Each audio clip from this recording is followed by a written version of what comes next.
As Washington grapples with the fallout from Wednesday's riot at the Capitol Hill, the push by Democrats to impeach President Donald Trump for a second time is gaining ground. They are expected to introduce impeachment resolutions tomorrow, backed by more than 190 co-sponsors.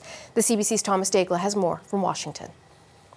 D.C. police here still very visible downtown ever since that riot at the Capitol on Wednesday, which was really the starting point for this impeachment process. That's going to hit another milestone tomorrow when House Democrats intend to get the ball rolling and introduce an article of impeachment accusing the sitting president of inciting an insurrection. We're getting more information today about what they plan to do after that.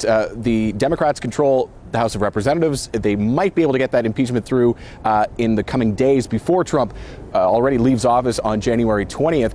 But they are considering now, according to James Clyburn, the House Majority Whip, they might delay sending those articles of impeachment to the Senate, which is controlled by the Republicans, until after the first 100 days of Joe Biden presidency, which would allow Biden to focus on his agenda at first.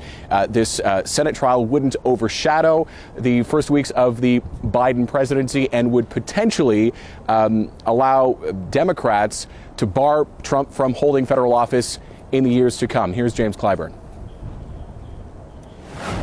Let's give President-elect Biden the 100 days he needs to get his agenda off and running, and maybe we'll send the articles sometimes after that.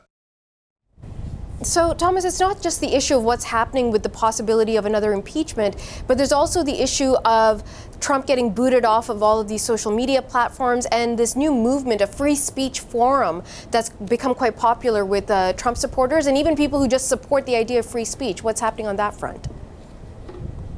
Yeah, just yesterday, Natasha, here in the United States, Parler was among one of the most downloaded apps in the Apple App Store. Today, if you go on the Google Play Store or the Apple App Store, it's no longer there.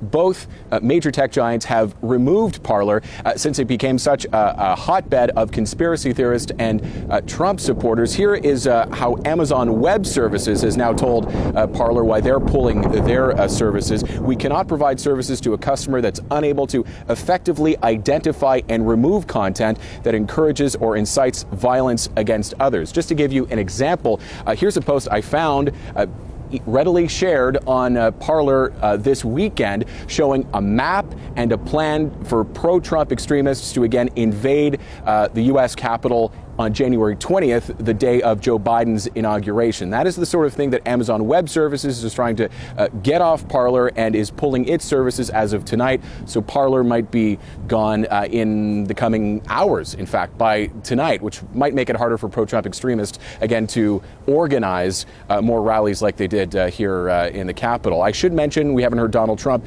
over the past 24 hours. He's holed up in the White House. We will see him on Tuesday as he goes down to Texas, Natasha, to talk about one of his signature policies, the border wall.